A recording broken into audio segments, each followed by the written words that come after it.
is just how well attended these events are. We have over 250 people signed up for this event this afternoon, which is why Amanda's wisdom about chats and polls is important.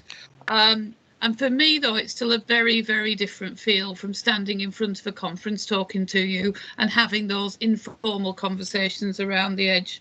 But the other thing is we have been amazed at how well so many of you have risen to the challenges of the pandemic.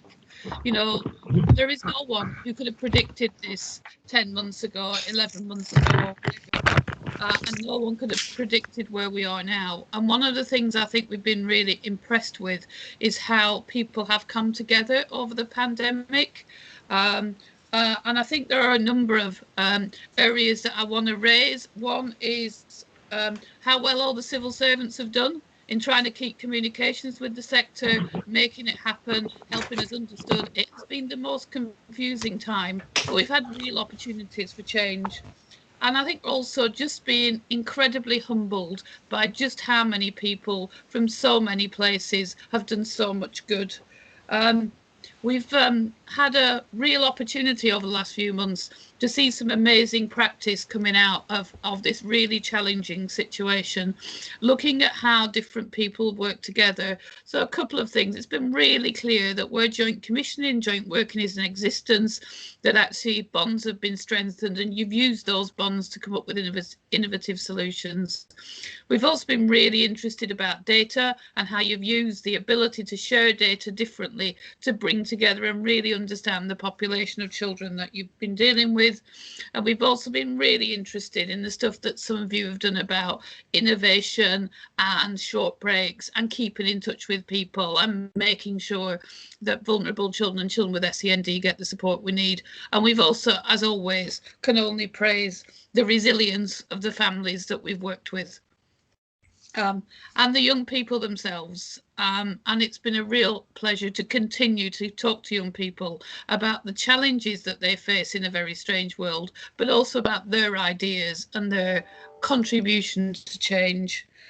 So this conference, which is very full, but is really about giving you just a bit of space in life. You know, it's a packed life. It's about giving you space to have some chance to hear updates from across government in terms of activities. There is a world outside COVID, and there will be a world outside COVID, but it feels quite hard when you're in the middle of it.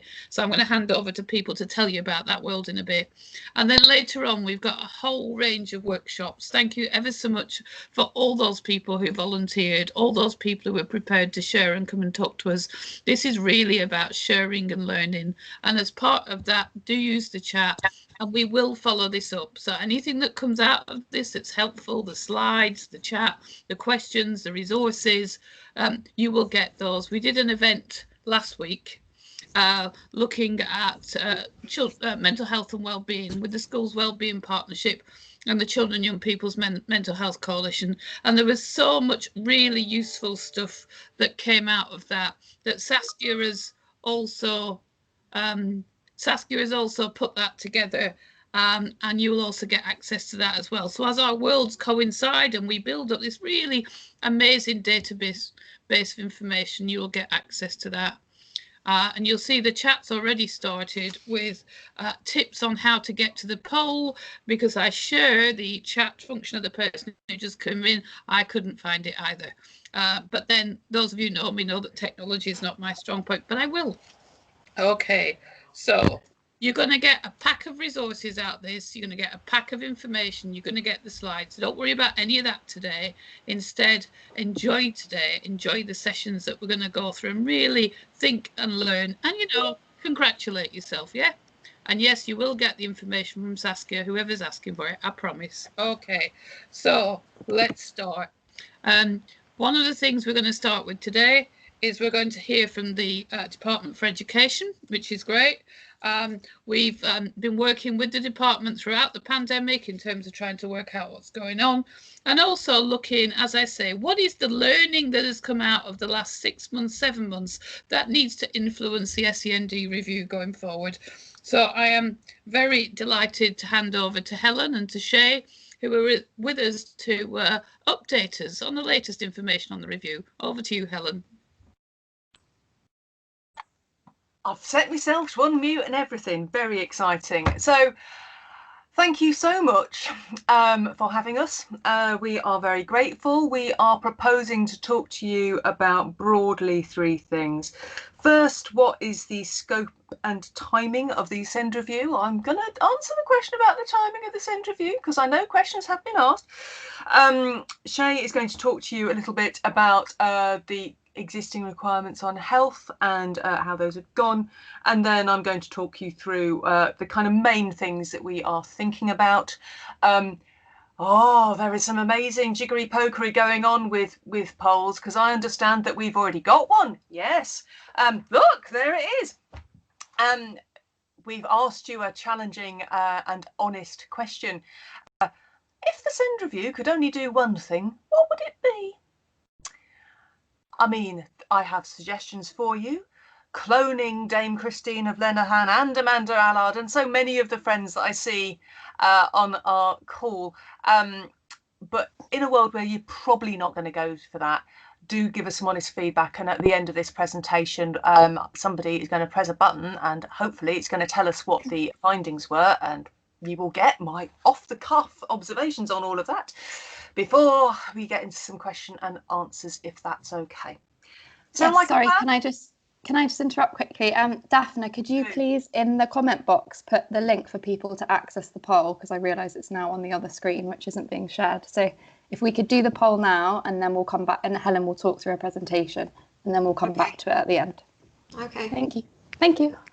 Sounds very good, and well done, Marie, because it takes quite a lot to stop me talking, so congratulations. I'm very impressed. Right, would somebody mind, Marie, would you mind moving the screen on, please? Yeah, it's just a bit of a delay. It's coming. Because the other thing that's true about me is I can't abide silence, so I will fill it, and if you're really unlucky, I'll fill it with things that you don't want to hear. So, right, so I am going to try and restrain myself to 15 minutes. I'll try and restrain myself to a bit shorter than that, actually. And then we'll open up for questions, if that's all right. Marie, do the marvellous. Marvellous, great. So, the scope and timing of this SEND review then. Once upon a time, there was some 2014 reforms. I was quite heavily involved, to be honest. I was responsible for the clauses about joint commissioning, and I wrote the chapter about working together across education, health and care. And when you look at what the Children and Families Act was intended to deliver, the first thing it says in that act is it's about co-production with children and young people themselves. It's about focusing on outcomes which will prepare them adequately for adulthood.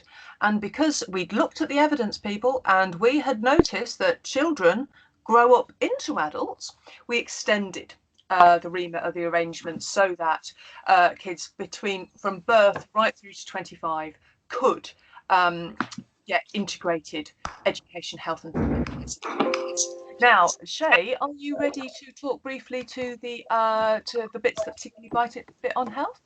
Yes, I am. Could we go for the it, Marie? Would you mind? Hey.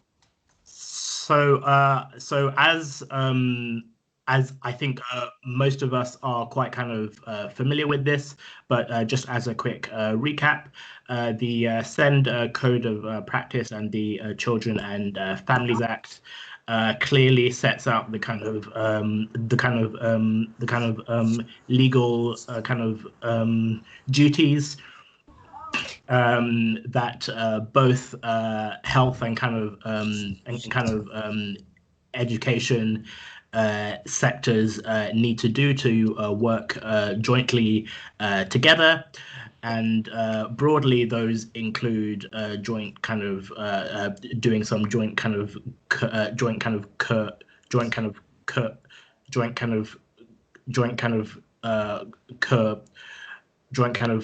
commissioning of services, and there is also a kind of requirement for both services to kind of contribute to a kind of EHC plan assessment.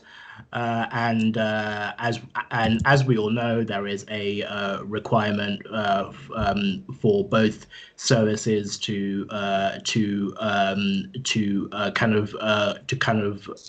commission and kind of deliver the services, and finally to kind of appoint a DMO and DCO.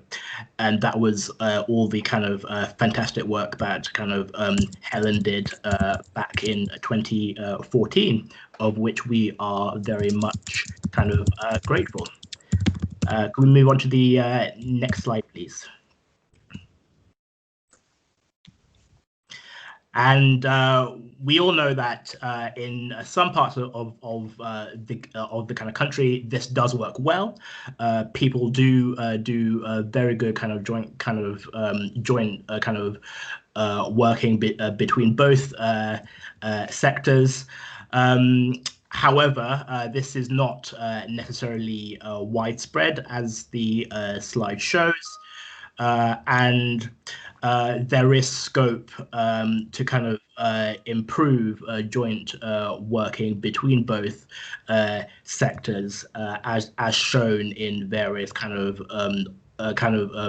Ofsted and CQC reports, which are in the slides.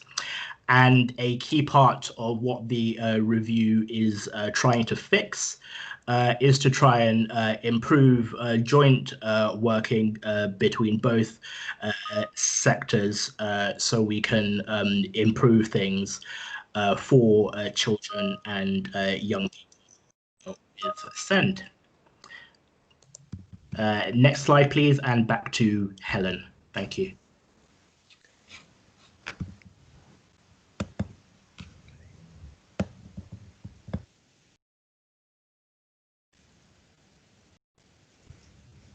I think you're Helen, mute. you're on mute.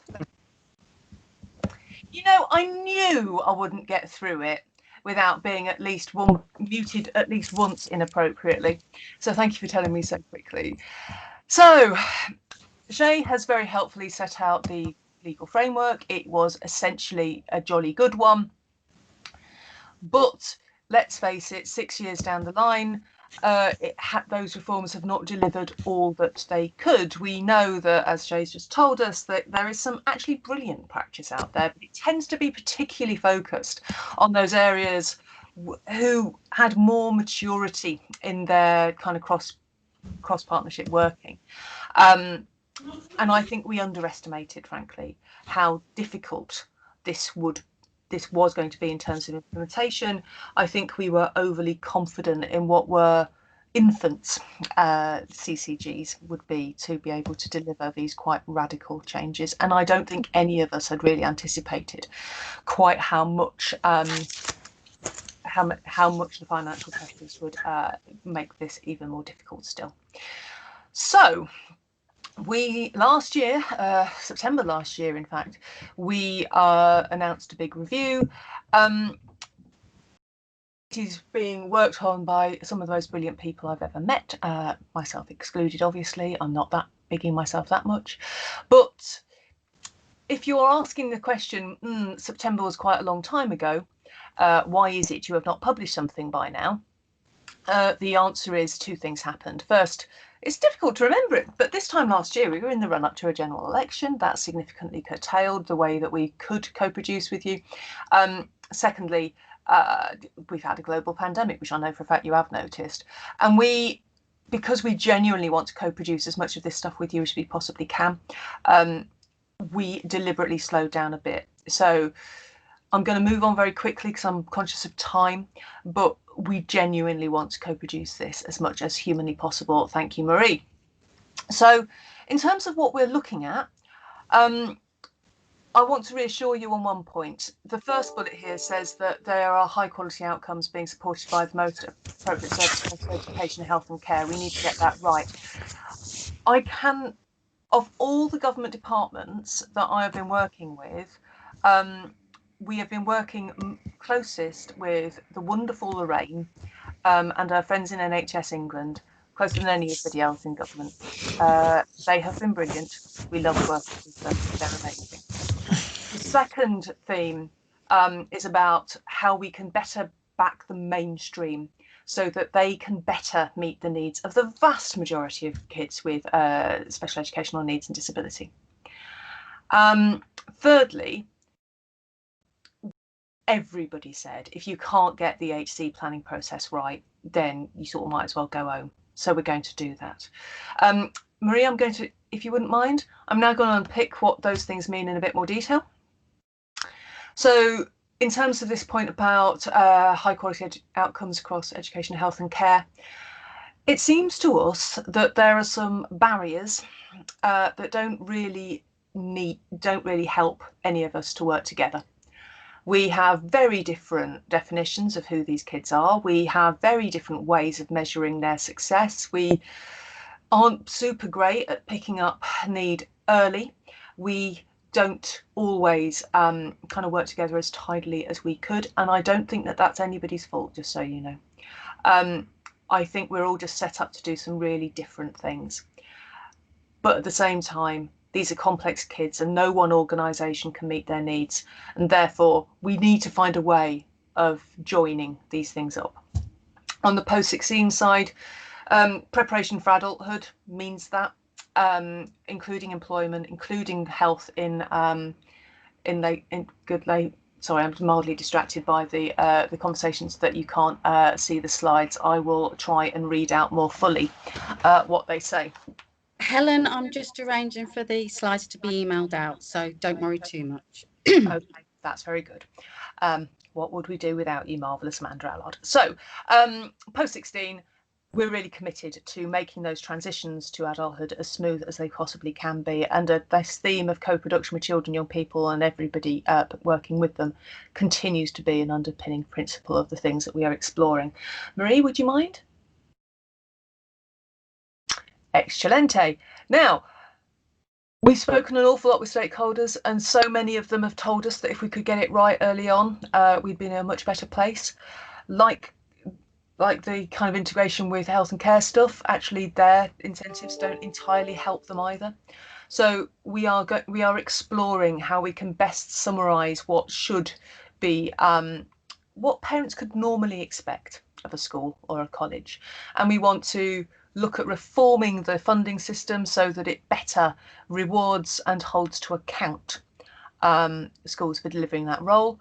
And we wonder, given that there are quite significant workforce constraints around people like educational psychologists, speech and language therapists, all of those kind of things, all of those therapies, we wonder if there's any way that we can get schools to work together more neatly to make the best use of those helpful resources.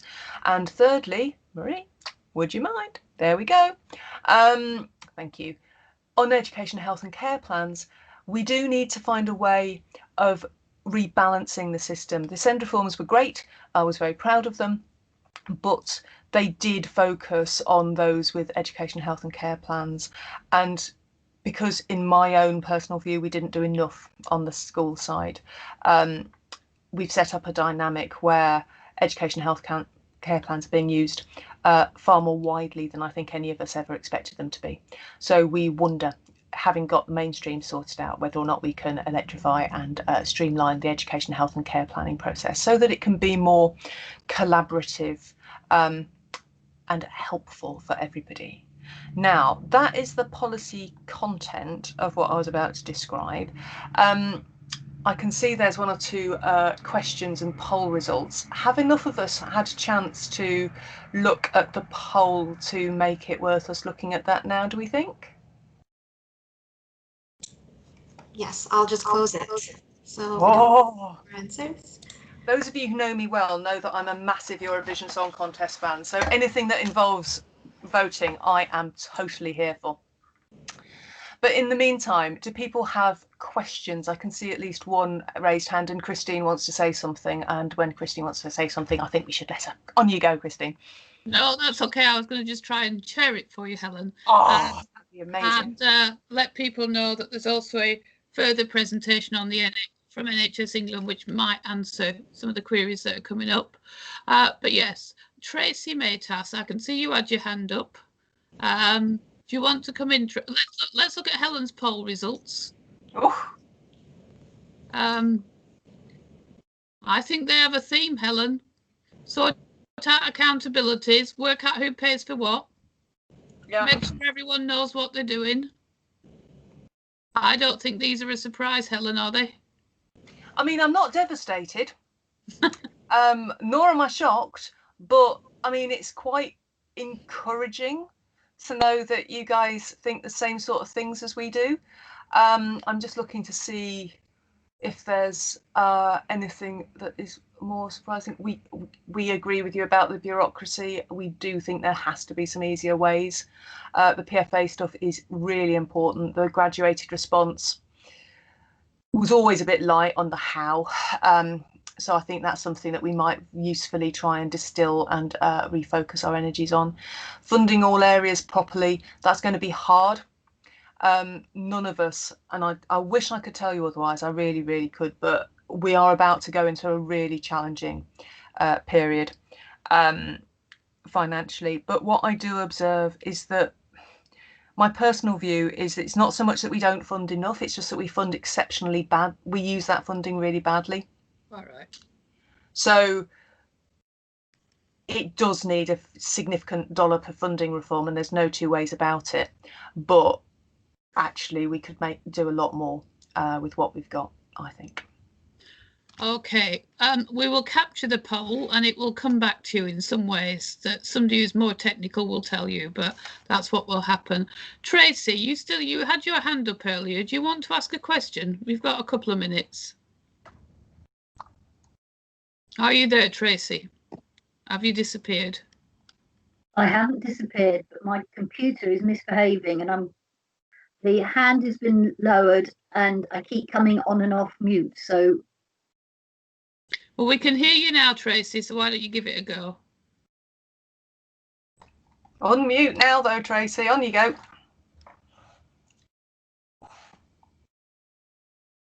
Okay. All right. Helen, alongside the SEND review, the government also made a commitment to update the Code of Practice. I'm assuming that that will come out as part of the review or alongside the review. Is that where we are now?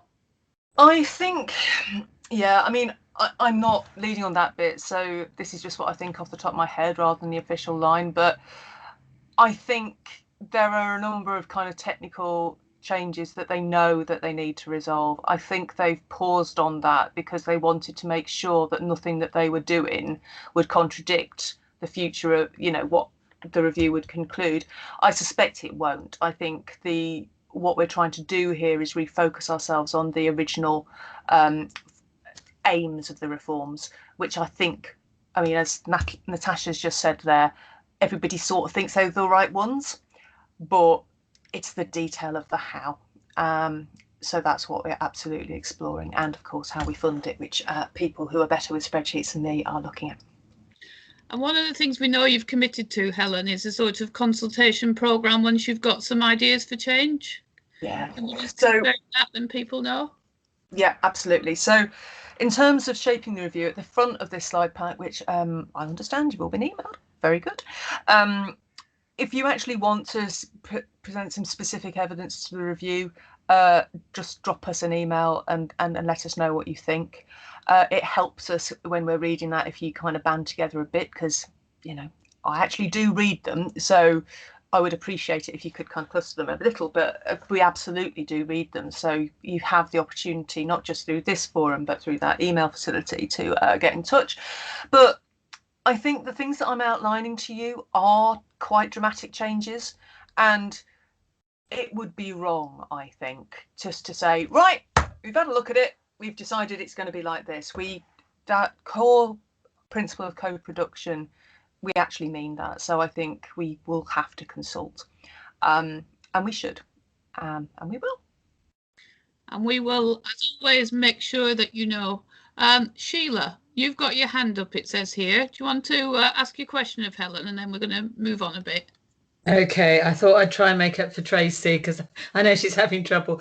I was going to ask a kind of, I hope provocative question, really, and it's not meant to be critical. I do agree that, you know, participation, co-production, they're just kind of like the absolute key thing, and the thing that, for me, I'll always remember those reforms for. A totally different way of working that we want to keep on with and certainly not lose. But do you think that the emphasis, I call it obsession, with EHCPs in the code led to perhaps maybe an unintended consequence in that it seems that people think that EHCPs are the only way of getting support for children and young people with SEND, and therefore that, you know, everything is concentrated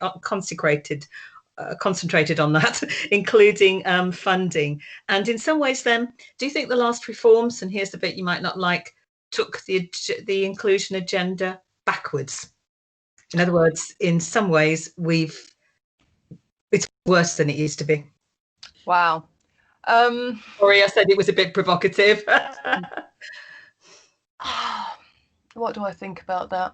I mean, to be honest, I wasn't here before the 2014 reform, so I don't know.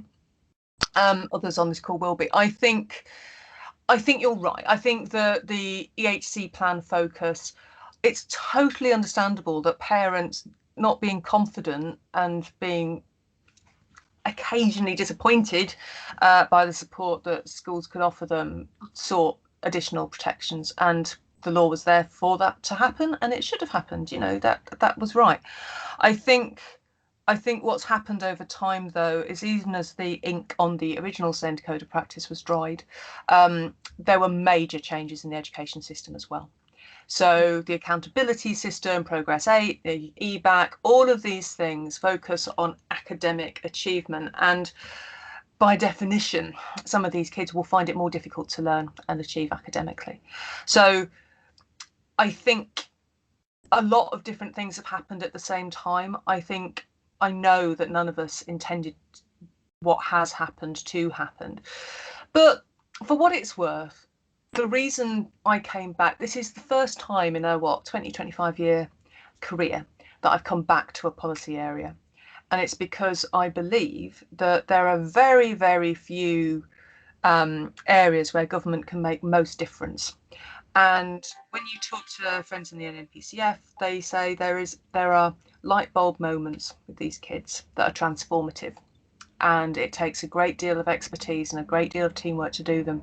But once achieved, they're amazing. So I'm here for the light bulbs. I think those light bulbs ought to be there in school and early years and post 16 as well as in health. And for what it's worth, I'm here because the team that I worked with back then, including Christine and Julia, who I saw was on the call, and our friends in the NDTI and Amanda and a load of other people as well. I want to secure the legacy of that work, and we definitely will. Hey, Tina Emery is on the call, and I told you I would quote you there, Tina, and I have, and you were there for the first time it happened, so that is you did. I'm glad we work well together, Helen, that you've nicked my line, but it's all good. Okay, I'm going to come into this, Loving, and end it because we're going to have to move on. I mean, as somebody who's been in this journey for the last 20 years or so, I think the reforms were the right reforms. I think we had some real challenges in implementation, which actually threw us off kilter. Along, if you remember at the time, those of you who now work for the NHS, at that time the reforms came in, most of you didn't know whether you had a job or not, because the changes to the Health and Social Care Act were going through, and then somebody invented academies and free schools and all sorts of things. So, you know, the world has moved on significantly in the last 6 years. The issues for children and families have not. And so using the opportunity of the review to refocus back on what does this mean for children and families, and in our new world, how do we come back and make a difference, I think is absolutely key. One of the things that Helen mentioned in her presentation, and we would echo, is the close working between DfE and NHSE in particular on this, and the way that they have held the ship on this, particularly through the last few months, but over the last few years. So I am really pleased that Lorraine Mulroney is on the call somewhere and is joining us. And hopefully, Lorraine, I can now hand over to you to tell us where you're up to, please. Thank you, Christine, and welcome everyone. It's lovely to be here with you today. So, Marie, I'm hoping that you're going to move my slides when I say so. Yeah, no problem. For those of you who I haven't met, my name is Lorraine Mulroney. I'm the Senior Nurse for Children and Young People and the lead for SEND nationally in NHSE, NHSI. So this has got to be the largest meeting that I've been to since we started COVID in March. So well done, everyone, for getting here. It just shows you how passionate we all are. But I was slightly worried that I wasn't going to make it because I'm waiting to move house any day. And I'm sure you're all going to wish me luck with that immediate challenge during COVID. So when Amanda asked me, what's your title going to be for today, Lorraine? I said, oh, I think I'll challenge myself to sing a well-known Tina Turner song, which I won't mention now. But lucky for all of you, I didn't succeed this time round in doing that. So if I move on to my second slide, which reflects my title of the presentation, I always want to start with some positive stuff. And so I decided to take the less stressful route and simply just say thank you, but with 4 additional words. And these words, you are all awesome. And I mean every single one of you. So the hashtag #TeamSend needs to start trending on Twitter. So just take a moment to appreciate how awesome you all are and be proud of what you've achieved. This has been difficult for all of us. So take that thought away if you haven't had a chance to do it now. I'll move on to my next slide. And I'm not looking at the slide, so I'm hoping that you're on slide 3, Marie. I'm conscious that I'm sort of stating the obvious, and I think everyone's doing the same. When we say that, you know, trying to continue to work and live during these challenging times is really difficult, because I know all of you in the thick of it every day, and you're dealing with the daily stresses and strains, whether that's in your own working lives or personal lives. But remember, in the middle of difficulties do lie opportunities, and I definitely think you've grasped many of them. So what you have achieved has not gone unnoticed in the last 7 months. And Christine mentioned it earlier, so you've built stronger partnerships, and I see that every day when I talk to many of you. And I hear it from other people who say the same. You've embraced those local solutions, and dare I say, aerosol generating procedures. You are getting there, and we are helping you to get there too, for those children and families who need to be back in school. And most importantly, I've witnessed that you're looking after one another. You've got that kindness and compassion, it's still there. And I think that's really, really important to remember throughout this time. And I know that you will all 100% commit to moving obstacles, mountains, and you'll champion children at every opportunity you have and make sure that their rights are protected. I've got every faith in all of you. It's to recognise what's already across your teams, and the partnerships you've made locally and regionally and nationally are just absolutely tremendous. So keep going and do more of what makes you awesome. So I'm on slide 4 now. Yep. So every day, this is my collection of evidence that I can see at national level in reports. We hear messages from each and every family that have an opportunity to tell us how it is for them. And that challenge still remains. These are only a selection of reports that I have read. I know you've heard stories from local families as well that don't even get into these reports. So as champions for children and young people, we've still got to do more. So I challenge you, what will be your goal next week? Where will you listen? What will you hear? And what will you do about it? I've taken all those reports and I've put it into my national briefing up to executives with some stories that have come from individual families as well. And I think it's really, really important that we don't keep these things hidden. We tell people what it's like. And I know none of you will even ever hide the fact, or, you know, you'll speak frankly about how it is. But it's been tough for everyone. So keep your energy going. Keep your commitment up. You're inspiring me as well to keep going. Slide 5, please. Yeah. So there's a huge amount of learning that's been gathered. And, you know, I could sit here and say, well, we've been doing this nationally, and I've given you a few pointers. And there's many things that we can continue to share with colleagues across the country, and that's the ability we have working as the way we do in our networks and with our colleagues. Whilst I've added some of these things here, they are nowhere near compared to what you're dealing with every day. But the one thing that I would like to share that I'm quite proud of, and that is the work that we have been doing with the SEND review team. So Helen and Shay, we've working really hard, and the wider team, it's been amazing. And I'm particularly proud of a health workshop that we led on the 17th of September. We had to postpone that workshop in March. We actually managed to get every directorate across NHSEI and director level and programme level leads. There was 33 of us at this meeting with DH as well as DfE colleagues, and the relationships we have built there, the trust we have built, and the opportunity, probably the first in the last 4 years, that we've got SEND right at the top of the agenda. And that is absolutely awesome. So I'm giving myself a pat on the back for that, and particularly Shay, because we worked really hard together, and it was fantastic. So ongoing conversations there and joint working is phenomenal.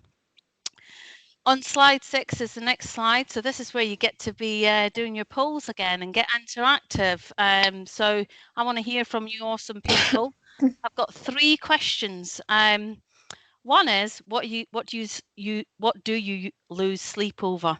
The second one is a bit boring, but we need to help with this, and that's understanding the joint commissioning landscape, because that is a significant part of what we need to do more of during the SEND review. And then what can we do collectively, nationally, over the next 3 months? So get your smartphones out, and hopefully you can log on or share some of that information. We'd be very grateful. And the last slide from me, and then you can do your polls if that's the way it is. Thank you all for attending. I know you're going to have a fabulous afternoon. It's not the 5 L's like we all hear about every day. It's the 3 L's. I want you to laugh, because if we don't laugh, we'll cry. I want you to listen carefully, and I want you to learn from each other and support each other. So that is all from me. Thank you so much. Okay, just bear with me whilst I get the poll up. So I think some of you have already started on this one, but if you haven't voted yet, please do so.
Okay, shall we move to the next poll?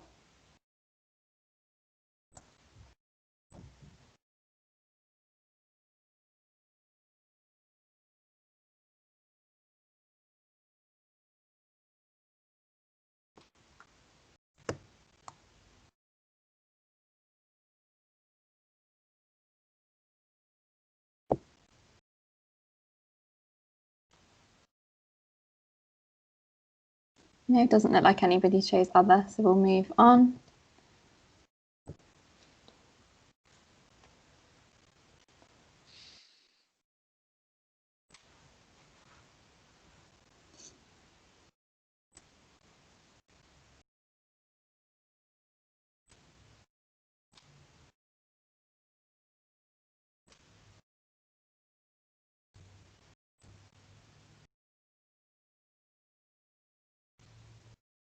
Feels like election night, Helen.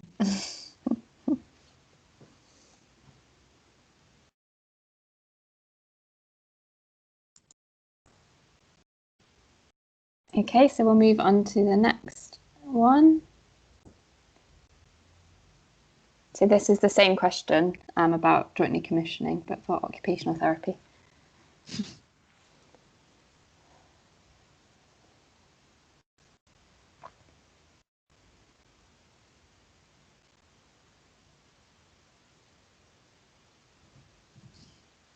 While these are running, Amanda, is it possible, because they're pretty important, that if people wanted to feedback at a later date, they could email us?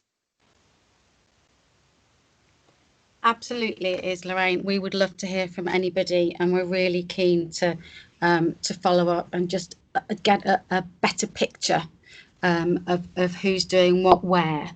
And I think one of the things we're really keen to understand and focus on with DfE through our contract is what is it, you know, where it's going well, what's making that possible.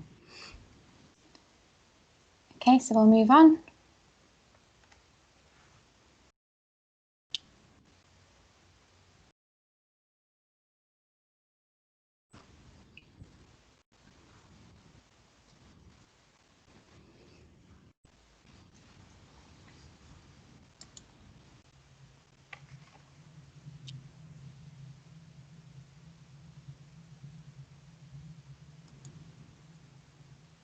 Okay, we'll move on again.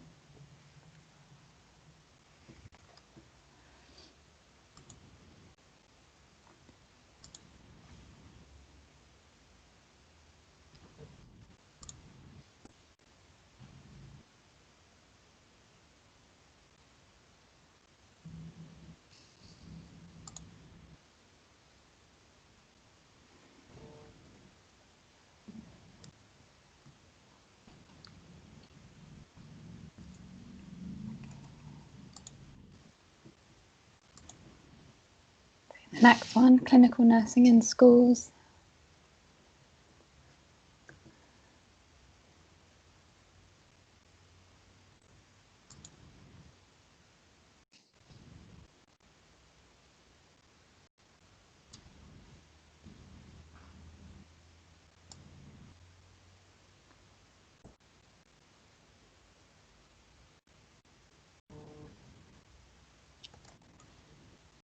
Respite and short breaks.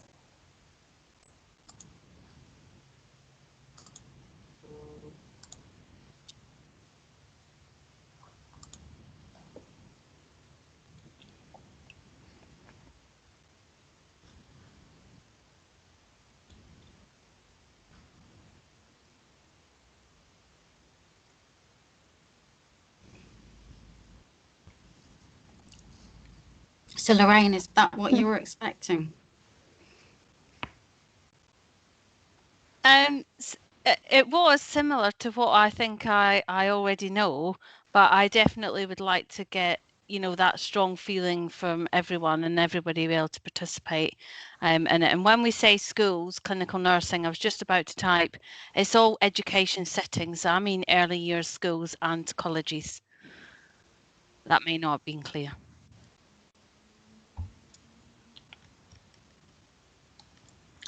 Okay. Yes, indeed. We've seen some really good practice in CENDIAS. Our CENDIAS colleagues at CDC would be absolutely delighted that you have remembered them, because they've worked very closely with Lorraine and her team on others. So I think we've now got about 52 CENDIAS services that are jointly commissioned, some jointly commissioned with social care, some jointly commissioned with health, and some miraculously jointly commissioned with all three, which we're really, really pleased about, and that is already showing differences. And if you'd like more detail on CENDIAS services and evidence for commissioning, we would be thrilled to make sure that you get it, because it's been something we've working on, along, as always, with colleagues in parent carer forums. I think I was really pleased to see the progress in respite and short breaks, Lorraine. That feels like that's moving in the right direction for me. And I think I was surprised that clinical support in schools was how it was. The other stuff felt right. Okay, so yes, we are going to get more and more stuff on joint commissioning. Amanda, does this group, does does all of this group see the joint commissioning bulletins that we put out? Can we make sure that they do? We will make sure that we send those out with the slides, and also a link to some of the sort of the more recent resources that we've developed. And just to let you know, we're in the of finalising and sending out for pilot a joint commissioning checklist to help areas understand whether or not they're, you know, where they are in their joint commissioning journey and some of the things that should be in place. So if you would like to be one of the areas to pilot that checklist, then do let me know. And the other thing we will make sure you get is the data bulletin work that we're doing. Again, this information at the heart of joint commissioning, where we can share data, understand it, and understand it to predict need, and therefore to commission appropriately based on that need. So these are all things that are available from CDC. We're very happy to keep sending them you all. And Daisy Russell would be delighted to follow up with anyone who wants some support around jointly commissioning their SENDIAS service. And we are getting a number of volunteers for that and for your checklist. Yeah, do you know, whatever word you choose, folks, there's something else. It started off as called something else, the joint commissioning stuff, wasn't it? Some sort of data, dashboard, windscreen, no, some variation on a theme. It then became a checklist, and it'll no doubt confuse someone else. But yeah, and Daisy always likes nice things being said about her, so thank you very much for that. Okay, Lorraine, you are coming to the end of your time. Do you want to comment on what people said they wanted to continue on? Sorry, whoever moved the slide on, it was too fast for me. No, I think that's been very helpful. I did notice one question in the chat box around are we keen on looking at the integrated care system footprints? We are absolutely on with that agenda and are working closely with our regional leads. So, you know, changes in health are at foot. 1st of April next year, I heard yesterday there will be 107 CCGs. So that's another drop. And, you know, we are really wanting to work and some leaders and agenda. Some parts of the NHS are doing on provider collaboratives. So again, these systems are, so I've been looking at them for children with autism and learning difficulties. Some of these systems we're now getting in place to bring parts of these jigsaws together and understand how they work better for children. Yeah, I agree, Christine. The provider collaboratives is great, but only from a mental health perspective. If we can widen that out for a children and young people's perspective, as well as the children and young people SEND, it would be a fantastic opportunity to bring schools and our health providers and social care providers into a different space. But that's all blue sky, but let's not let it go out of our thoughts. Absolutely not. Okay. Thank you very much. I think you're getting some fantastic response to that, Lorraine, so that is brilliant. Okay, one of the other things that's been really important over the last few months as well is the understanding of the whole world of children's mental health and well-being, and the understanding that so many of the children and young people that we work with don't fit into a box that's marked SEND or a box that's marked autism, but actually there's a real challenge in terms of the whole issue across the spectrum of SEND, which includes those children who have mental health needs. So one of the other things that we've been doing over the last few months is working closely with the mental health teams across both the DfE and NHS England, and I am really pleased that Emma from DfE and Anne from NHS England are going to do a session for us which shows how their piece of the jigsaw fits into this. So thank you very much, Emma and Anne. I'm hoping you're here and you're going to step in seamlessly. Yes, we are here. Thank you, Christine. Brilliant. And Emma, are you joining as well? I'll just wait for Emma.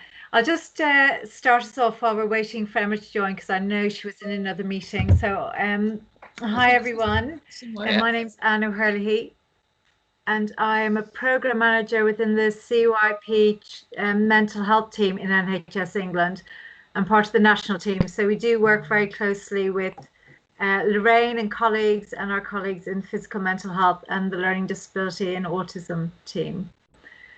And Emma, are you with us yet? Emma's having a few challenges with her sound at the moment, Anne, so if you start off for me and then she'll join in whatever way works for you. Okay. No, that's fine. That works for me fine. So I'm really standing in for our Deputy Head of Mental Health, David Lockwood, but what I'm going to do is just take you through the policy direction that we are travelling in, not forgetting all the hard work that had been done before Future in Mind, but just to introduce some of the big policy pieces that we have been implementing since 2015-16. So Marie, if we could go to the next slide, that would be really helpful. Thank you. So I think many of you will be familiar with Future in Mind, which is what we set out as our blueprint for how we wanted to transform children and people's mental health services going forward, and thinking about moving away from that idea of a tiered process and becoming more integrated across the whole system of health, education, youth justice, working together to be more person-centered and needs-led in how we deliver mental health care. So really breaking down those tiers and that kind of old view of where we used to think of specialist CAMs as the language used at the time, that you had to meet a certain threshold to access that help. We're trying to remove those barriers and remove that kind of view of threshold so that services are looking at young people from a more holistic point of view in terms of all their needs as well, alongside their mental health presentations. And we have in Future in Mind, there was a specific focus on making sure we meet the needs of our most vulnerable young people and addressing our health inequalities and ensuring services really kind of met the needs of the local population and the diversity of that population. So if services weren't acceptable to that population, what were they doing in terms of outreach and active, proactive work to engage in their local population areas? We wanted to improve effective support, and we were embedding through a program called CYPI at the time, core principles that you, Helen and Christine, you've mentioned already in terms of, making sure we have co-production with the young people and parents and carers, leading everything from, their contact with services, how services are developed, but also what's happening in the clinical session. So co-production being a core kind of basis of everything that we do. Making sure that the staff delivering care are trained to deliver evidence-based treatments, and improving access. So improving access to information, early help, early advice, and improving self-referral across the system. And also we are moving towards providing better digital support and solutions. One of the things that is helping to support better integration across the systems with our LD and autism colleagues, but also linking in with schools and health and education and youth justice, is with the Future in Mind policy, we insisted that local areas at a CCG footprint level developed local transformation plans that would, so that they would be accountable to their children, young people and their parents and carers in their local populations. And many areas are continuing to develop these plans, but bringing in their local partners. So when they demonstrate how they're integrating the system to meet the needs of the local population.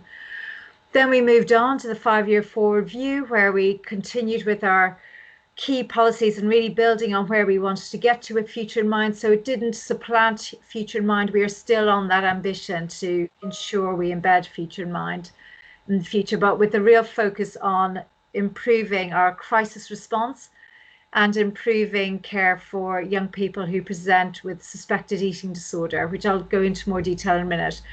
And then, of course, we had the green paper for transforming CYP, children and young people's mental health services, but really with a focus on how we not only improve access and think about what's required to reduce the waiting times we know are within the system, but also thinking about how we integrate mental health provision with and support schools with that, not only in terms of the clinical needs of individual or groups of children that may need support within the schools, but also how you change the culture of the schools to be thinking about well-being and resilience and supporting young people. Marie, if we could move on to the next slide, that would be really helpful. Thank you. I think it's probably just taking a bit of time. So essentially what this slide just demonstrates are the core elements of how we're taking this work forward in the NHS long-term plan. So the 4-week waiting times is a kind of our ambition to test in a number of areas what is required in terms of the staffing capacity, the way of working of the team, to reduce those waiting times and support services to improve access for our young people. Our eating disorder ambition has been there since 2015, and by March this year, we are wanting all young people with suspected eating disorders to start treatment. 95% of young people with suspected eating disorder to start treatment within 1 week if their case is urgent, and with 4 weeks if the case is non-urgent. We have a real focus on crisis services, and not only just the initial response in a crisis, but also what is the follow-up support and delivery of intensive home treatments. And one of the things that we're doing this with our adult mental health colleagues, but one of the things we're very conscious of is ensuring that those reaching out and supporting children and young people are appropriately trained to meet the developmental needs of young people. Looking at the whole pathway and the wider commitments, working in partnership with our learning disability and autism colleagues, and our supporting that integration between physical and mental health and across the justice system. Through COVID-19, we have seen an immediate shift towards delivering using virtual platforms. So while we had a digital program that had long-term ambitions, actually COVID-19 and the ability of the services to pivot and deliver care, continue to deliver care, has really kind of pushed the digital agenda further. And the wider ambition that you've already spoken about and aligns with what you've already said is that we are working across mental health to provide a comprehensive offer for our under 5s and our 18 to 25-year-olds in our ambition for children, young people and young adults. And again, improve that integration across health, social care, education, the voluntary sector to address the health inequalities we know exist and that desperately need to be improved so that services are acceptable to the local populations. And then Emma's going to talk a lot about the mental health support team, so I'm not going to go into too much detail on that. Marie, do you want to move on to the next slide, please? And what have we delivered to date? Well, we have improved access. So the resourcing of children and young people's mental health was very underfunded at the time. And we know we were only seeing an estimated 1 in every 4 young people with a diagnosable mental health problem, let alone all those we know who may not meet a diagnosable threshold, but actually have complex problems where mental health is a major component.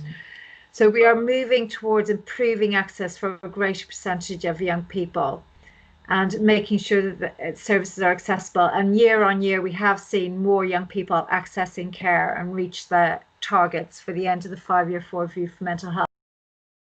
We want to deliver more. The mental health support teams has remained a priority, and we were increasing the number of mental health support teams we'll be delivering across the country and ensuring that we improve the crisis offer across the country. So making sure it's comprehensive and not just the immediate response. And working with our youth justice colleagues for 13 community forensic CAMS teams and the secure state. And also working with the provider collaboratives to improve that push towards making sure it's locally delivered, but reducing the kind of demand and need for admitting a young person for inpatient admissions by enhancing the community offer and the intensive offer at the community level. Next slide, Marie, please.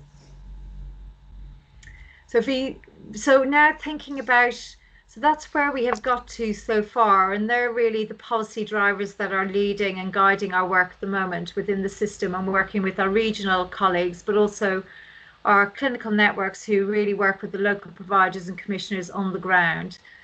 If we go to the next slide, Marie, we can talk about how we're responding in terms of COVID-19. And it is a really difficult time for teams and staff, and we do expect, and we have seen, a surge in demand. and we are expecting a surge in demand in terms of the presentations of anxiety, depression amongst many of our young people, but also having to think about the trauma that some families will experience during this time and losses. So we are keeping a very close eye on, the impact of COVID-19, how it's impacting on the increased demand of services, but also the pressure on the capacity within the system to meet that demand, and the need to support our teams and support the workforce as well as they go through this. But we do also working with our Health Education England colleagues to maintain a focus on improving the workforce, not only thinking about recruitment in a creative way, about bringing in and encouraging more people to take on a role within mental health, but also how we support existing staff with continuing professional development. And I think that's really it from the kind of overarching view of where we are with children and people's mental health. But our priority is, like Lorraine said, is to really support that joint commissioning and that integration across the system. So it is person-centered and needs-led, irrespective of the presentation that the young people are presenting with or the issues the families are dealing with. Emma, I'm hoping I can hand over to you now. If not, then I will try and manage. But are you able to join? Christine, do you know? Yeah, I was going to say, my note tells me that Emma's left the meeting. I don't know if she's trying to reboot and come in, are you, Emma? Oh, she's back again. Just joined. Emma, can you hear us? I think Emma might still be struggling with her technology, Anne. So if you can give it a go, and then those of us that work with the team closely are happy to add things if that feels helpful, if that's okay. Okay, so all I would just preface it with, Christine, is I don't know the detail on some of these areas, but I'm happy to present and talk about mental health support teams. So in terms of, managing the dynamic and the current context in terms of the Department of Education's plan, they have the second annual State of the Nation Children and People's Wellbeing Report that has just been published. They are continuing to focus on key elements of well-being within schools and within educational settings. So I think, as Christine mentioned and others mentioned earlier, we're not just talking about mainstream schools, we're talking about educational settings in the main. And there has been recently a push and a drive to develop a curriculum to support that whole school approach and the well-being of our children and young people in educational settings and their return to schools, which is going to be delivered between October and March next year. And certainly I know the schools in my own local area in London are embarking on that this half term. Hello, I'm ever so sorry about that. So I'm not Emma, entirely sure. Okay. Right, can I hand over to you, Emma? I've just introduced your first slide, but you can finish off on your last bullet point if you want and continue from there. Right, lovely. So thank you very much, and thanks for your patience. No problem. So yes, so as I'm sure Anne has already introduced, we know that the context of whatever we've been doing in health and education has been altered significantly by the pandemic, all of the changes that have been put in place. So the main focus now is to support schools and children and young people through education. So that's why through the Green Paper, as well as the new systems that we're putting in place, in particular Wellbeing for Education Return, that's how we're going to do our best to make sure that we do support children and young people. So moving on, could we move to the next slide, please? Thank you. So we have put in place a number of measures across the across government. So as you're aware, NHS has remained open and providing support all through the pandemic and continues to do so.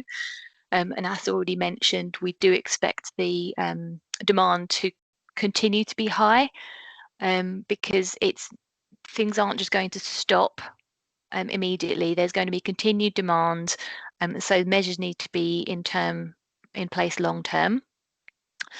There has been advice published and guidance through Public Health England, as well as the Department for Education. That's aimed at parents and guardians, as well as schools and education settings.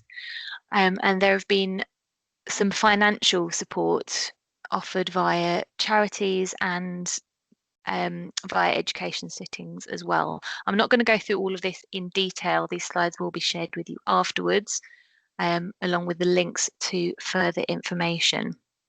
Could we move on to the next slide, please? Okay, so to go over in detail some more about wellbeing for education return. So this is a new package that was launched in summer and was put in place quite quickly to support the return of children and young people to schools and further education providers. It's a new national training package. It is aimed at educational staff, but unlike some of the other provisions put in place in the Green Paper, it will be of benefit to all children and young people and all schools. It's being delivered through local authorities. So the training is being issued to experts who've been locally commissioned by local education authorities. And then it is for those local authorities to adapt the training in order to local needs and requirements. So it's up to authorities to have a look at what those different settings in their area needs, whether there are particular inequalities in their areas that need to be taken into account. And then that training would take the content and would adapt it to those settings, but also to support the schools and colleges to deliver that support as they see fit, whether that's through the whole school approach. And of particular interest to this audience, there will also be provision as to how this support can be provided to SEND pupils and students, taking particular account of other measures that are in place in terms of behaviour management, and looking at that whole school implementation to staff as well as students. Can we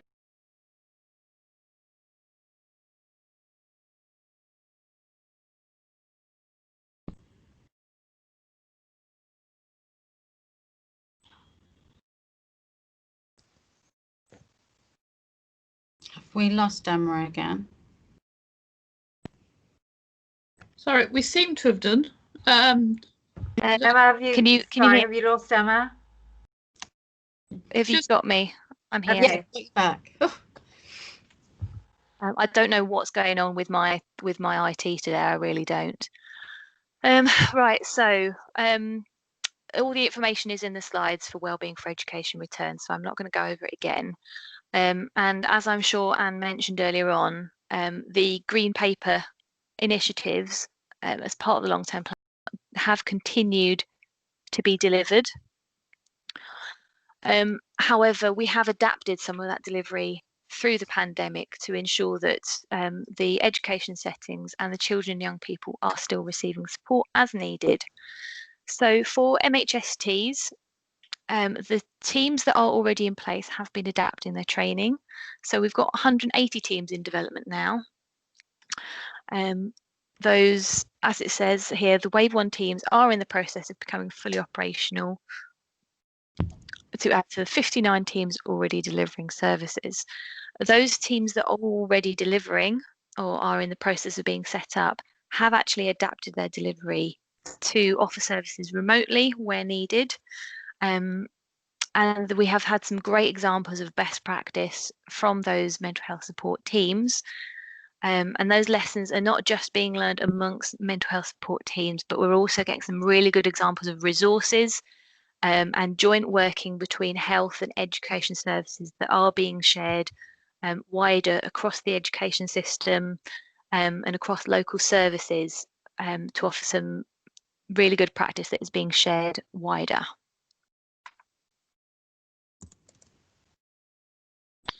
And move on.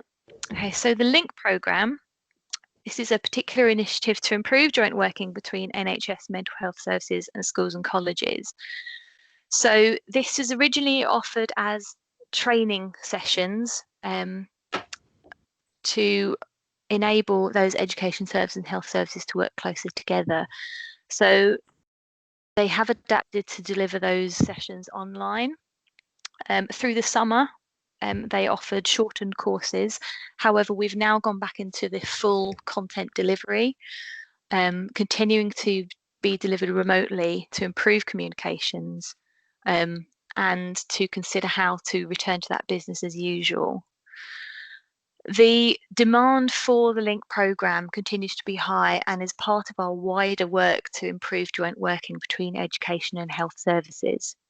And again, these are opportunities of how we best meet the needs of local areas rather than dictating a one-size-fits-all approach.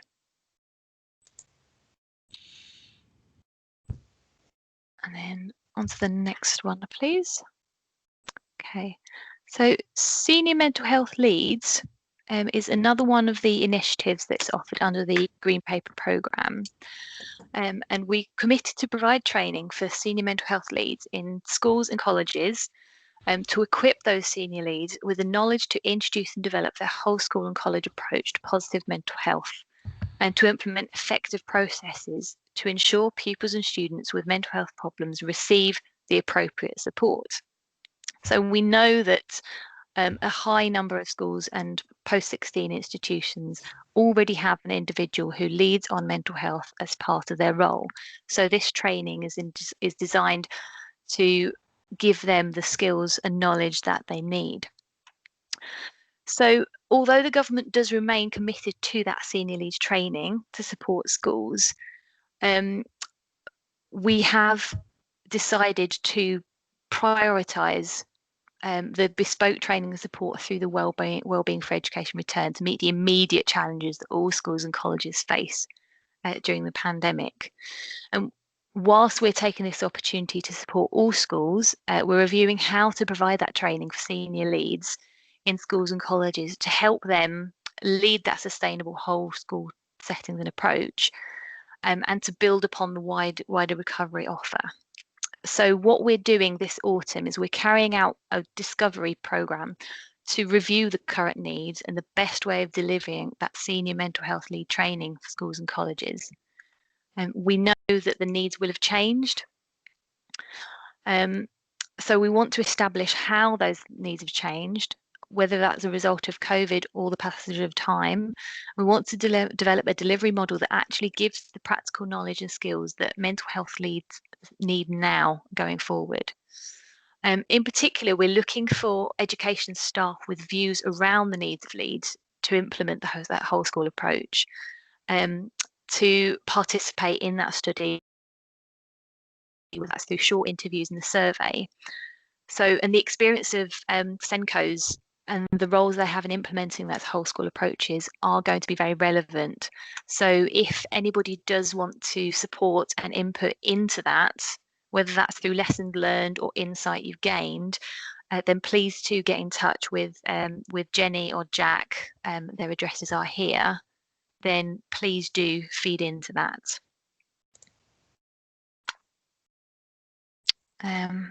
And moving on, the whole school approach, I'm hoping that a lot of those listening in are familiar with the whole school approach to mental health and well-being. So we know that schools have an important role to play in supporting the mental health and well-being of pupils by developing approaches tailored to the particular needs. And all schools are under a statutory duty to promote the welfare of their pupils. And so that is summarised here as prevention, identification, early support and access to specialist support. So for the priority at the moment is in dealing with the issues and other areas that have been prioritised through COVID. It means that new issues have been identified, pupils and students who did not have issues before are coming forward. So there's a lot of work through Wellbeing for Education Return to identifying that.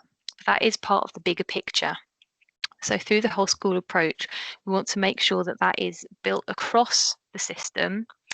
And we know that it ties in with the SEND Code of Practice, the mental health and behaviour guidance as to how some of these issues may show up as changes in behaviour, so that schools are better equipped to identify needs, so that they can help to identify and guide to early support. But we also want to make sure that through prevention, we want to make sure that it's built in through a wider school context. So whether that's the school values, culture, ethos, tackling stigma, and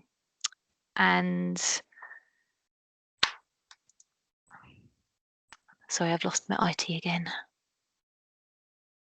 So tackling inequalities, diversity and inclusion, bringing that all together, and the fact that they all have an interlocking impact on one another. And then that feeds into the prevention of further issues, identification of issues as it all ties in together, and then anything that cannot be dealt with as part of the school's approach can be directed through the appropriate means, whether that's through mental health support teams, school nurses or counsellors, a voluntary community sector, or support through the wider system, the health systems and the local authority provisions that is in place. So, finally, I would like to offer the opportunity to have a bit of a think and discussion. I know that was a bit of a lightning tour through the activity that is going on. But what I want is I'd really like to gather some thoughts on how we can capitalise on the practice that is already emerging around joining up children and young people's education, health and support services, and how we can make sure we address inequalities at every step, whether that's through health, education, voluntary sector or otherwise. Thank you, Emma. I have given instructions to people about whether to put their hands up or chat. The other thing that came up in the chat is a number of you asked about the Learning Disability and Autism programme, which runs alongside of this, and we will make sure we have something for you on that on the next meeting on the 11th of December. So we will do that, but if you want to ask us specifics on that in the main thing, we will sort it out. In the meantime, the very efficient Daphne is setting up a poll question for Emma.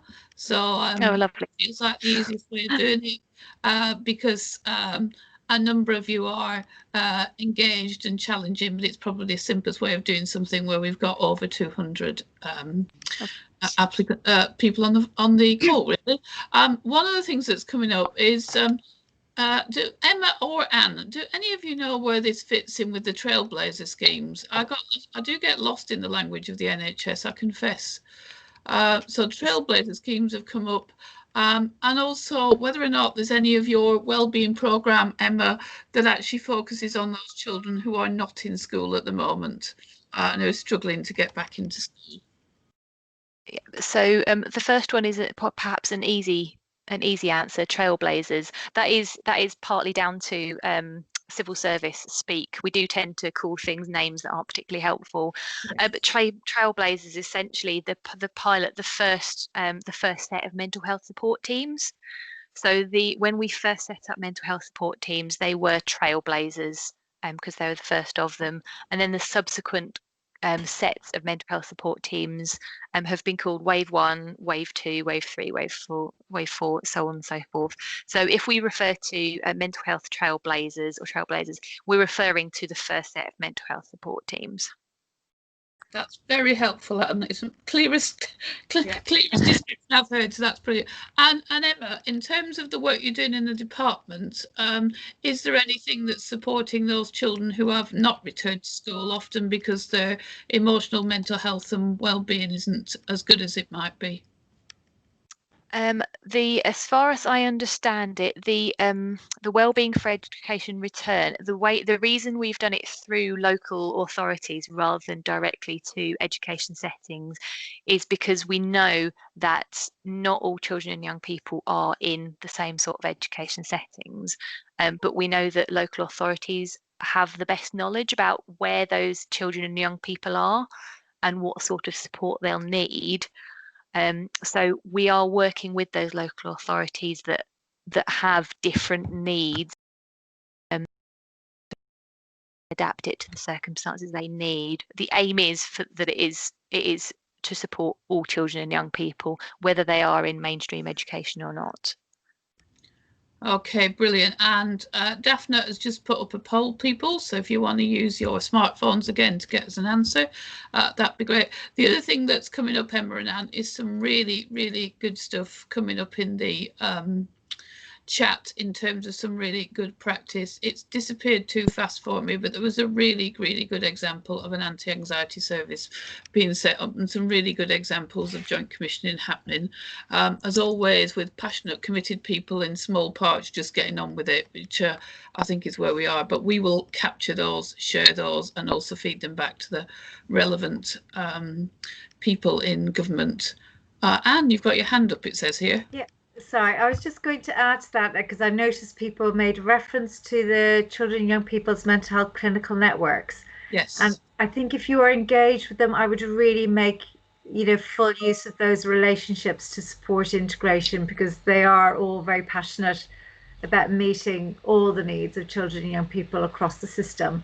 And they're a very good, strong forum for supporting joint commissioning. And if there are barriers to it, working to try and kind of address those issues and try and support better commissioning across the patch, particularly moving into integrated care systems.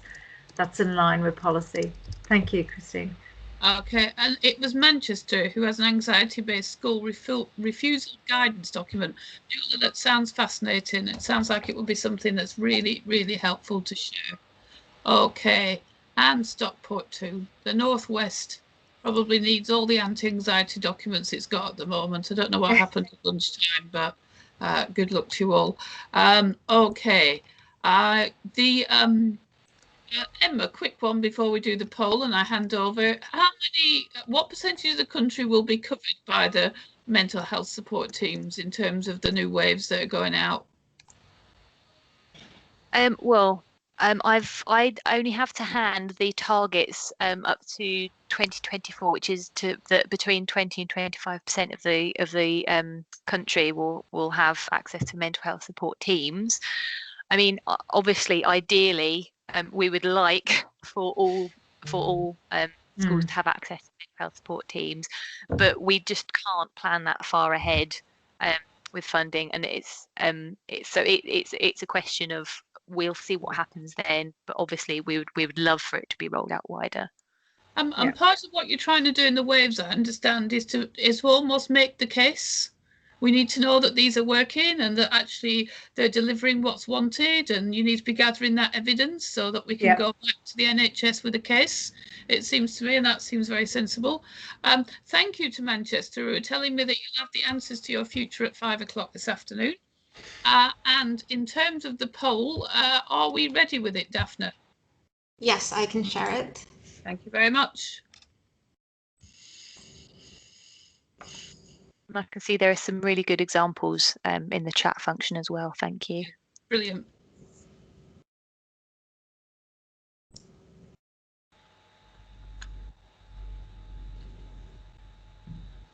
Oh, I love local offers. It's going to be one of the things we're going to work on across this piece. What does a local offer look like? How do we get that information? Information really is power in these services.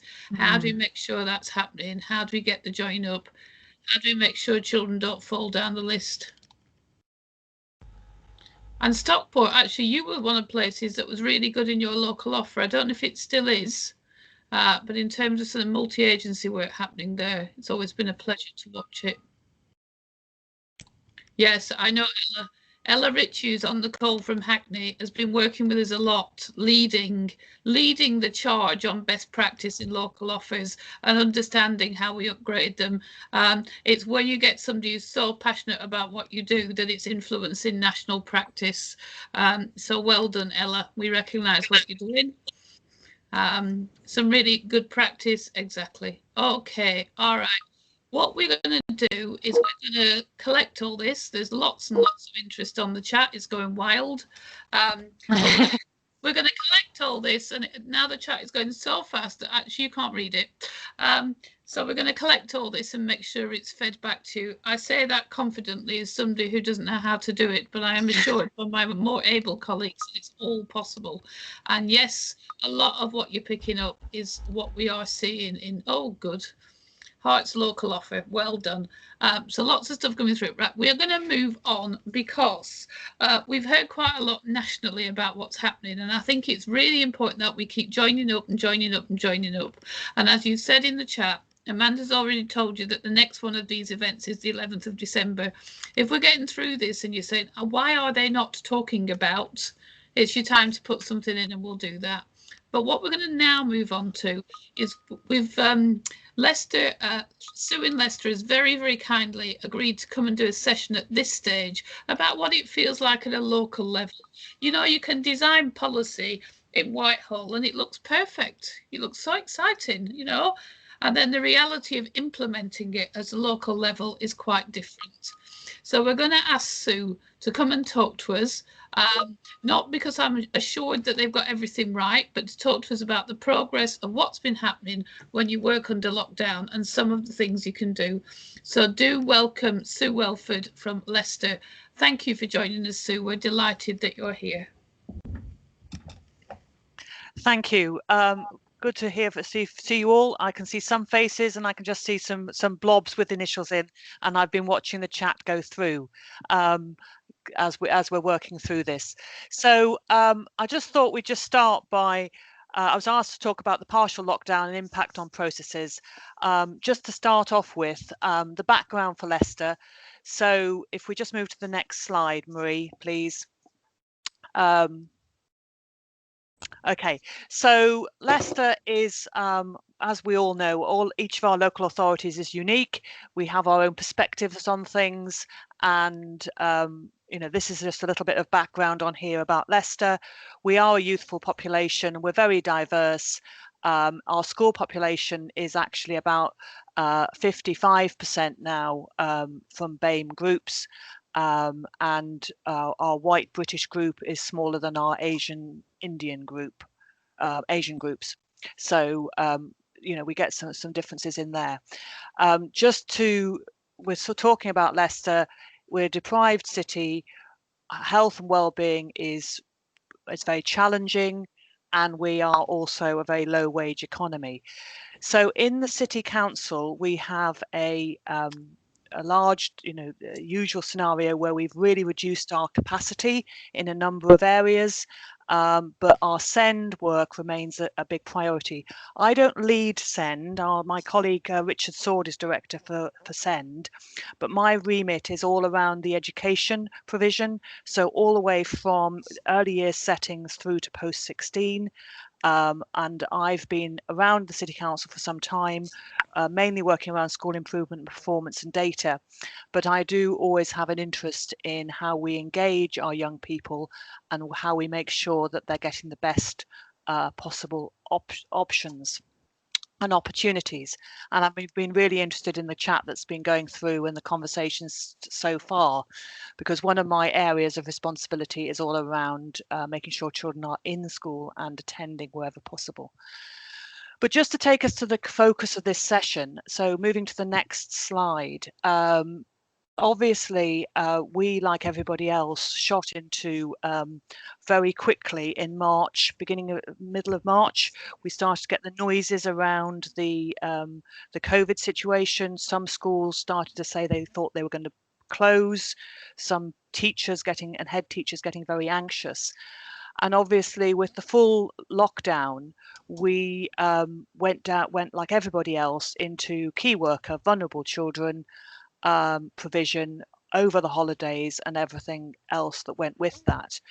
And like many of you and schools and people working in this environment, we were dealing with a whole range of issues that we had to really get everyone working together.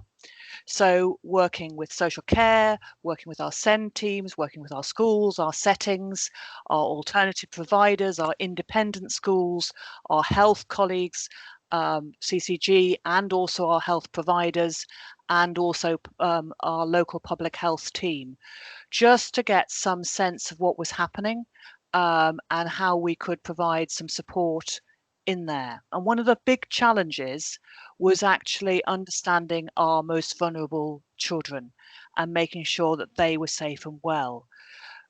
As we all know, that first tranche was all around you'll be safest at home, but we were aware that quite a number of our children wouldn't necessarily be safe at home. So we needed to do some risk assessments. So we undertook detailed risk assessments, our schools did, for all their children they were worried about. So they included children with EHCP, those were social workers, but actually all those children who didn't quite, they might have had a SEN support, they might have had some emotional mental health issues, children who they were worried about because they weren't very good attenders anyway, really understanding those vulnerable youngsters. So we then set up a whole way of monitoring their attendance, but also making sure our schools mobilised really well into monitoring what was happening with those youngsters, whether that was a daily phone call or a weekly phone call, or whether it was a home visit, socially distanced in the garden, making sure children were there and around and safe. So we had to do a whole range of that, and most people will have done something on those lines. We also put in place a way of reviewing our EHCPs and making sure that was keeping growing, because we have a written statement of action in Leicester, and we needed to make sure that we were progressing those children who were under assessment or should have been having reviews.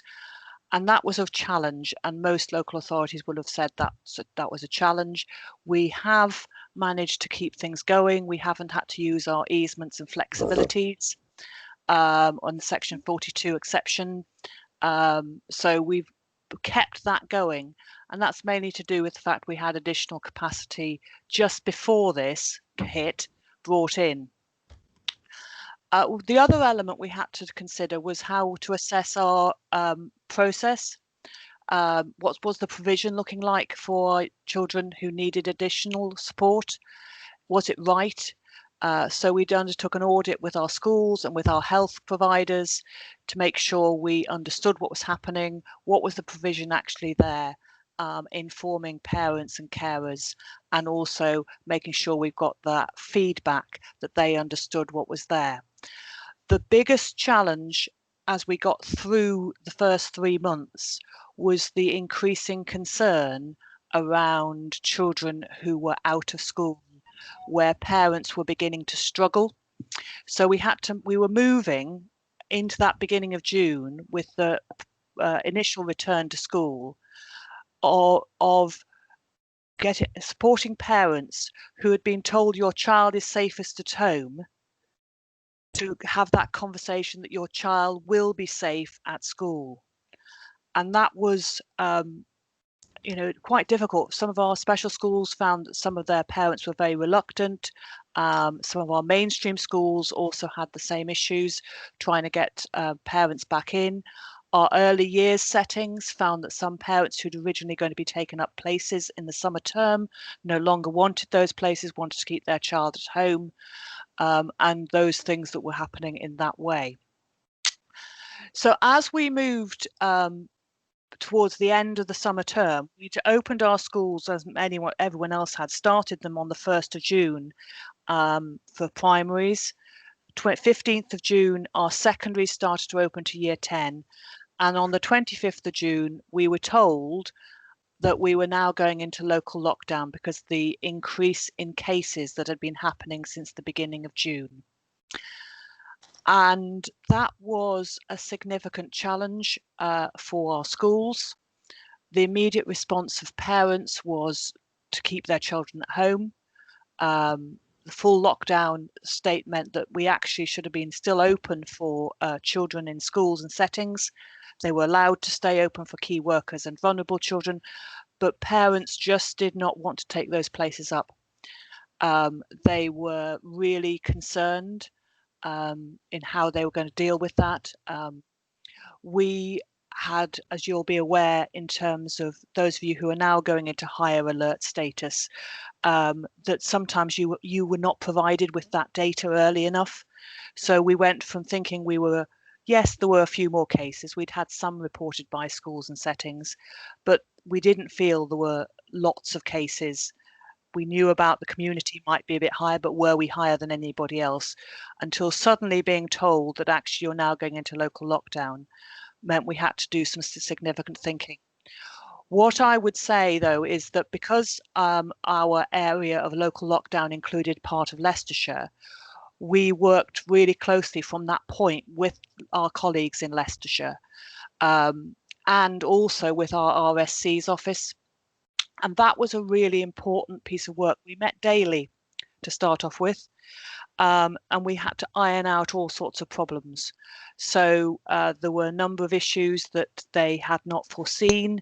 They weren't sure about schools being announcing that they were closed, and they weren't. They were really open. They were told they had to be open, so that we were allowed to have schools that were open that had no children and no staff on site, but they were officially open, and a number of other things like that that we had to work with. But the key one of our biggest challenges has been around the holiday provision and the late guidance. So our holidays started on the 10th of, so schools broke up for the summer on the 10th of July. And the guidance wasn't issued until the 1st of July, and then the following week the guidance for holiday provision and for childcare to be able to extend their hours for out of school learning. And initially we were told they couldn't open. So we had a lot of parents who were concerned about the support they couldn't have, and we had to work with that to unpick some DfE guidance and push them along to sort out issues. And I would say that our colleagues in the DfE locally were very supportive with that, and we also had Ofsted involved with those conversations as well. Another challenge that we've had is that we reopened for the autumn term on the 26th of August. That was our beginning of the autumn term date. And because we were in local lockdown, all those organisations schools would have done in that at the beginning, the first 4 weeks we were in really full local lockdown, no travelling outside of the area. You can't travel over the county boundary into a different part of the country. You can't, children aren't allowed to attend places outside. You can't visit go to somebody else's home in the area. No household mixing, no garden mixing. All those things were really locked down back again. Schools weren't allowed to have staff on site except if they were delivering provision. So just the organisation was difficult. The other thing we would say is that the shielding has remained. We paused our shielding finally on the 5th of October. So people and children and staff who have been shielding since the 22nd of March until the 5th of October. That is a significant amount of time. And I'm really interested in the conversation you were having before I started this. That whole challenge around the mental health and well-being. We know that our additional lockdown has significantly impacted on our children's mental health and well-being and on that of their parents, because we are really clear that it was a challenge to reopen in June, and it's been a significant challenge to reopen again in the autumn term, because we've got a number of parents and children who are really concerned about being back in school. in case they have to go back again, in case the cases get worse, in case they pass it to a vulnerable member of the community, remembering that we have a significant proportion of our young people and our staff group who are in our BAME communities, and often living in extended households, and that's a challenge that can cause real anxieties. However, we had some real successes with all this. One of the key things we've done is huge amounts of communication. We are really being positive and clear with our schools and our settings. We have worked really closely with DfE and Ofsted and with our work with the county. And absolutely clear is our work that we've done with our collegiate approach. People being part of a team, feeling as though they're not sitting in isolation. So we don't want people to sit there thinking they're the only person with that solution, with trying to find that solution. That we're there to problem solve. We're there to find that solution, to work together, to keep communication going. One of the key things we've done is our education cell. So that still meets weekly. That's our incident management team for the local resilience forum. Originally wouldn't have had an education cell, but we have an education cell, and that means we have Ofsted and DfE and our university colleagues and our city, county, our SEND colleagues, our school improvement colleagues. We have schools settings around that group to just problem solve and then feed that back out. That's been really important, as have for other colleagues the regional SEND meetings. So I know Pat's on the call, Pat Bullen's on the call today. She's been really essential to some of that sharing of that practice around our regional SEND meetings, and our staff, internal staff, who've been very flexible about providing support and offering support to schools and settings. And in terms of communication, one of the key things we've done is we had a local website in terms of our main council website, sitting there with information for parents, our local offer and our family information directory. But also we've kept up to speed with our schools in terms of their educational, all the things that they need. And that also goes for all educational settings. So that's been opened to our independent, our academies, our colleges, as well as our early years settings and our maintained schools. And we've had weekly catch-up calls as well with all our schools. And I send daily bulletins to schools about what's happening. But lots of challenges still remain. And I think one of the biggest challenges is still supporting our parents, and particularly supporting parents who are struggling themselves, either emotionally or mentally, or concerned about their own health or concerned about the health of their children. We struggled, like everybody else, with late guidance. I'm interested to hear the North is still waiting for announcement at 5 o'clock. We've spent the whole summer on odd Fridays going, we're going to have some update guidance. What's it going to be? What we're going to be allowed to do next week? And just that whole late information is really unhelpful to us. We just now take it as read. That's what's going to happen.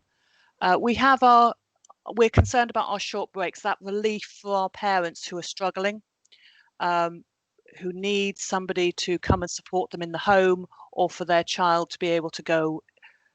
We have one of our residential children's homes is fitted out for children with SEND, and they offer short breaks for children to be able to access that. That's not been able to be offered in the same way in the last 6 months. Managing changes of provision, that's a concern, as is how to encourage return for those who are worried.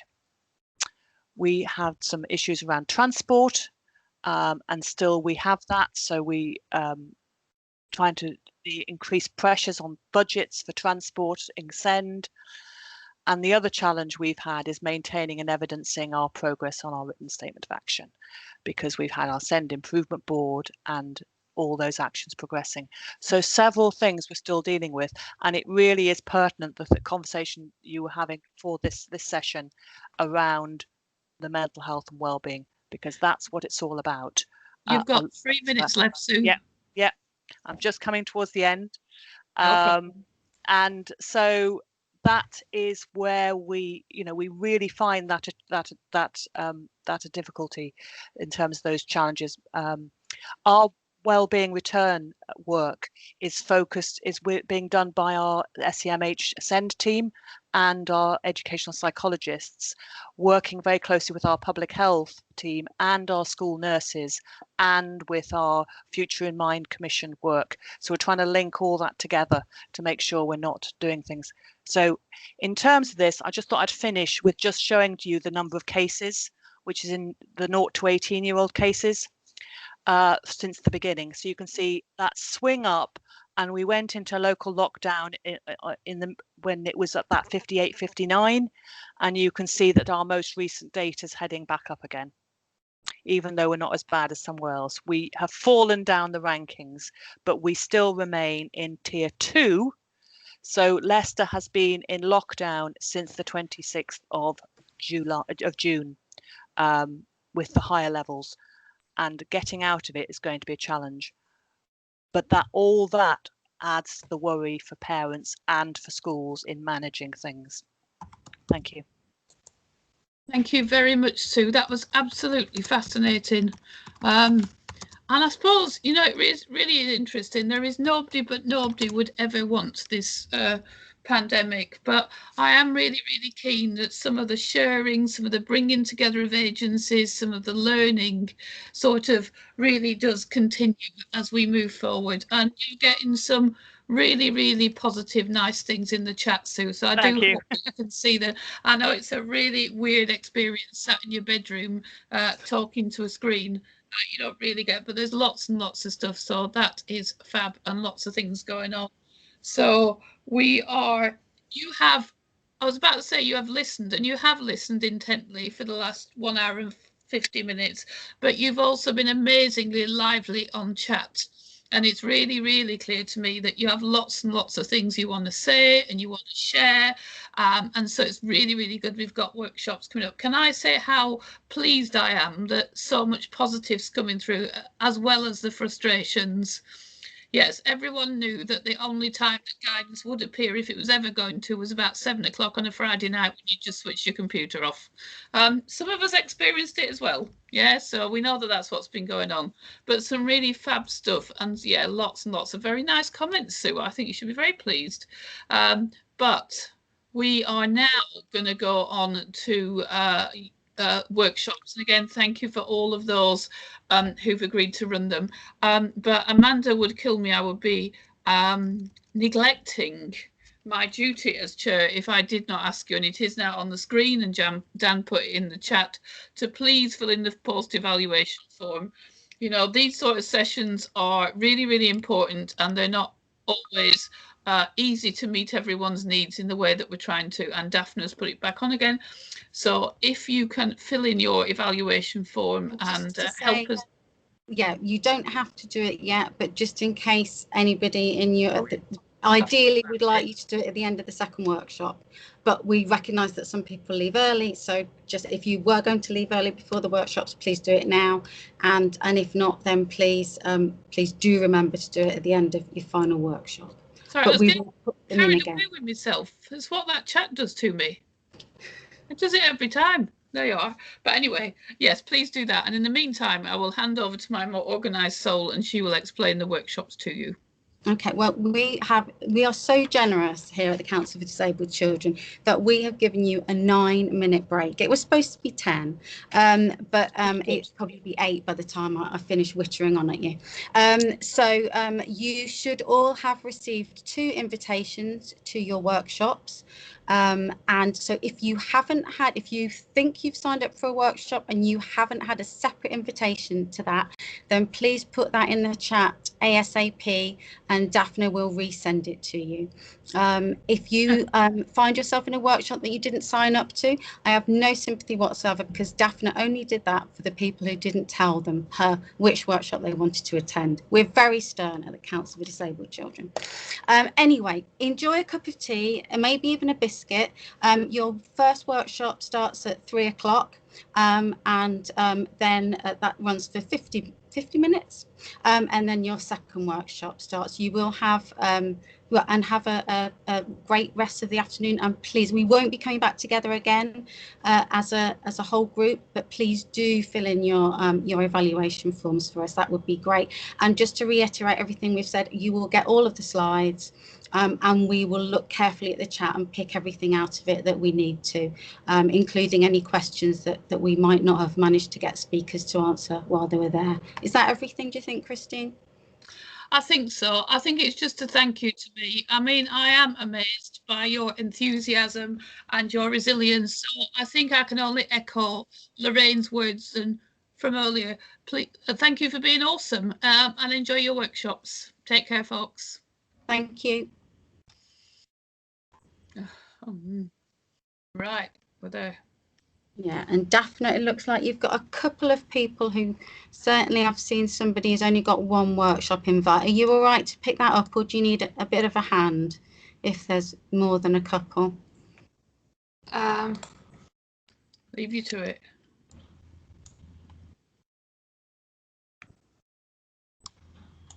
My chat's just frozen, which doesn't really help you.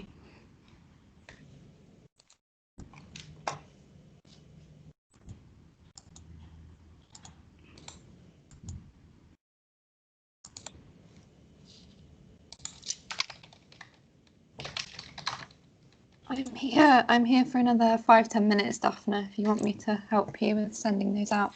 I was going to say I can't help Marie because I've just frozen, so I'm gonna leave, but just send me a message if you need me to do anything, okay? Okay, thank you.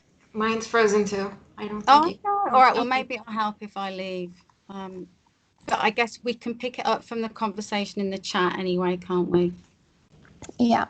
Yeah, I'll be doing the ones that messaged on the chat, and I think I'll be able to do it. Okay.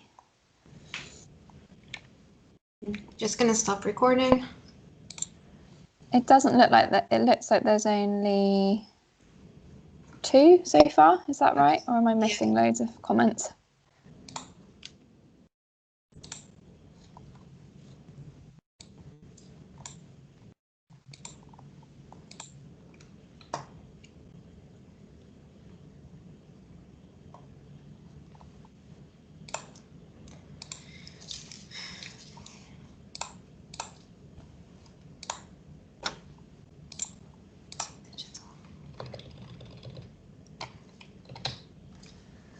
Marie, are you there? Yes, I'm here. Do you mind sending Norma the Using Digital workshop invitation? Because you sent it out and can't Yeah. Thank Is that the first or the second? First one. Okay, I'll do. Thank you.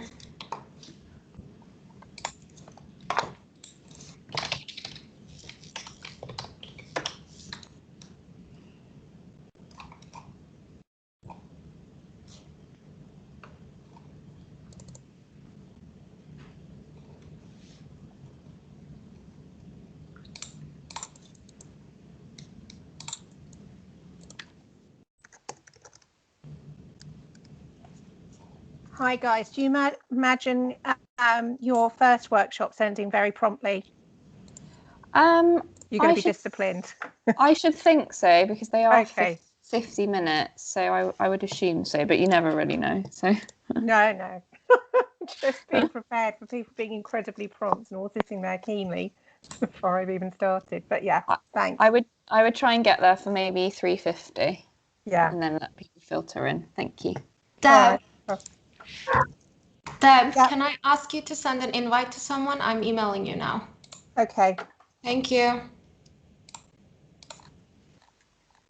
Okay, I've sent Norma her first one. Is there any more I can do?